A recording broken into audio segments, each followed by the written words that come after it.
हम पार्टी के राष्ट्रीय प्रवक्ता दानिश रिजवान को अब पार्टी से निष्कासित कर दिया गया। जिस तरह से उनके ऊपर आरोप थे उसको लेकर के अब उन्हें निष्कासित कर दिया है। इसकी जानकारी देते हुए नए राष्ट्रीय प्रवक्ता श्याम सुंदर सरन ने क्या कुछ जानकारी दी है इसको लेकर के, और नए राष्ट्रीय प्रवक्ता को भी शामिल किया गया है। इन तमाम चीज़ों को जानकारी देते नजर आ रहे हैं और भी क्या कुछ कह रहे हैं, छोड़े जाते हैं उनके तमाम बयानों के साथ। आप लोगों से मुखातिब होने का एक पहला तो कारण था कि हमारी पार्टी के राष्ट्रीय प्रधान महासचिव सह मुख्य प्रवक्ता जो थे डॉक्टर दानिश रिजवान साहब, उनके ऊपर कुछ कानूनी आरोप हुए हैं, उनकी गिरफ्तारी हुई है। उसमें पार्टी ने निर्णय लिया है कि उनको तत्काल प्रभाव से अपने पद से मुक्त किया जाता है।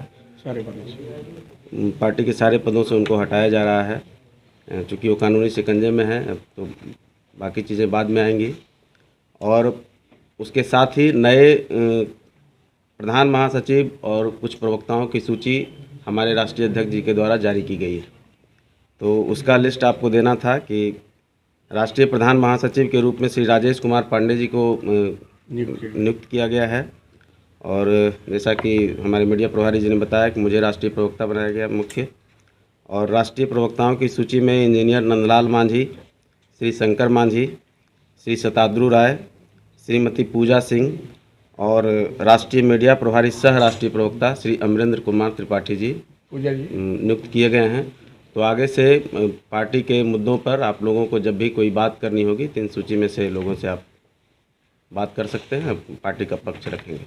कि हमारी पार्टी के राष्ट्रीय अध्यक्ष डॉक्टर संतोष कुमार सुमन जी ने आज संगठन का एक नया प्रारूप देते हुए राष्ट्रीय प्रधान महासचिव का दायित्व और राष्ट्रीय मुख्य प्रवक्ता का दायित्व का एक और प्रवक्ताओं की एक नई सूची जारी की। और मैं बता दूं कि आज हमारे पार्टी के राष्ट्रीय अध्यक्ष डॉक्टर संतोष कुमार सुमन जी ने श्याम सुंदर सरन जी को पार्टी का राष्ट्रीय मुख्य प्रवक्ता बनाया है। और क्या आगे की रणनीति होगी और किस के लिए ये प्रेस कॉन्फ्रेंस बुलाया गया है, श्याम सुंदर जी बताएंगे। उस वक्त भी हटाया गया था, जिस समय इल्जाम लगा था उस वक्त भी हटाया गया था। लेकिन फिर जो पुलिसिया तफ्तीश में जैसा कि पार्टी के संज्ञान में आया था कि उनको राहत मिल गई थी और कोर्ट के द्वारा भी बेल मिल गया था, तो फिर उनको पार्टी ने अपना जगह दिया था। लेकिन अब तत्काल फिर से एक अलग तरह की बात आई है, तो पार्टी ने फिर से उनको कार्रवाई किया है। केवल पद मुक्त किया गया है या पार्टी से निष्कासित भी किया गया है? नहीं, तत्काल उनको पार्टी से सारे पदों से मुक्त किया गया है। पार्टी से निकाला भी गया है? पार्टी से निकालना क्या होता है, पद से ही हटा दिया गया, सारे तरह के पद से हटा दिया गया। सदस्य तो होंगे, पार्टी के सदस्य बने रहेंगे या निकाल दिया गया? नहीं, अभी वो पार्टी में कहीं नहीं रहेंगे, मतलब बिल्कुल उनको पार्टी से हटा दिया। जी, मतलब पार्टी से निकाल दिया गया ना। वो आप अपने शब्दों में देख लें। पार्टी ने जो राष्ट्रीय अध्यक्ष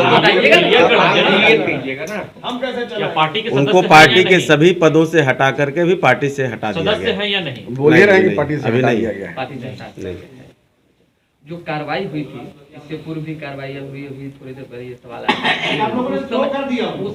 उस समय जो है, उस समय इस तरह से जो पद मुक्त नहीं किया गया था, बेल का इंतजार किया गया था, तो क्यों नहीं? जब तक देखिए कोई मामला किसी पर आता है और आप अचानक से, हम न पुलिस है न हम कोर्ट हैं, तो वो पुलिस की तफ्तीश चल रही थी, तो आरोप गठित होने से किसी को आप अपराधी तो नहीं मान लेते। हम आज भी नहीं मान रहे हैं, वो तो कोर्ट का चीज़ है ना, हम उसमें कोई फैसला देने वाले नहीं हैं। तफ्तीश में आया, फिर पुलिस की कार्रवाई हुई, उनकी गिरफ्तारी हुई, तो फिर लग रहा है कि अगर कहीं कुछ है तो तब तक के लिए उनको हम तो कोर्ट नहीं है, तो बाकी फैसला तो कोर्ट करेगी। कोई ऐसा समय भी तय किया गया है कि इतने सालों के लिए निष्कासित? नहीं, उसका कोई समय नहीं है, क्योंकि उन्होंने कोई पार्टी विरोधी काम थोड़े किया जिसमें हम समय उसको इंगित करेंगे। बाद में अगर उनको बेल मिलेगा तो फिर आ जाएंगे। अब वो तो फिर कोर्ट तय करेगी ना, उनको अगर कोर्ट बरी कर दे या सब कुछ ठीक ठाक हो जाए तो क्यों नहीं आएंगे। एक तरह से अपना पलड़ा झाड़ रहे हैं आप उनसे अभी। नहीं, पलड़ा झाड़ना क्या होता है? ये पलड़ा झाड़ना कुछ नहीं होता। जो नियमानुकूल है, जो हमारी पार्टी का या राजनीतिक नैतिकता का जो तकाजा है, उसके अनुरूप हम काम करते हैं। आरोप मुक्त हो जाएंगे तो फिर से पार्टी में वापसी हो जाएगी उनकी। अगर आरोप मुक्त हो जाएंगे तो आपको क्या लगता है उनको समाज में जगह नहीं दिया जाना चाहिए? नहीं, मैं पार्टी की बात कर रहा हूँ। नहीं, तो पार्टी भी तो समाज से है ना, ये तो हम सबों की जिम्मेदारी। अगर कोई आदमी आरोप मुक्त ही हो जाता है तब फिर उसको समाज में जगह देने में क्या आपत्ति है? तो मुझे नहीं लगता। आपके नेता ने, चाहे आप लोगों ने पता करने की कोशिश की कि वाकई कितनी भूमिका है दानिश रिजवान की? देखिए हमारा वो मामला नहीं है। आप जो कहते हैं हम न कोर्ट हैं न हम किसी तरह का उस तरह हम कैसे कर सकते हैं। ऑथराइज रूप से तो हम नहीं है। बाकी तो अपने नेता हैं, हम लोग भी सब कोई अपने अपने स्तर से जानने की कोशिश करते हैं, लेकिन हम पुलिस नहीं हैं। पुलिस की जो कार्रवाई है और उसके बाद कोर्ट की जो कार्रवाई होगी उसमें हमारा कोई इन्वॉल्वमेंट नहीं हो सकता है। हमारे पता करने नहीं करने से तो कुछ नहीं होता है। सिर्फ खबर दिखाना देशवा न्यूज का मकसद नहीं, देशवा न्यूज की कोशिश है कि समाज की सूरत बदलनी चाहिए। देशवा न्यूज पर वीडियो देखने के लिए लाइक करें, सब्सक्राइब करें, साथ ही बेल आइकन दबाना न भूलें।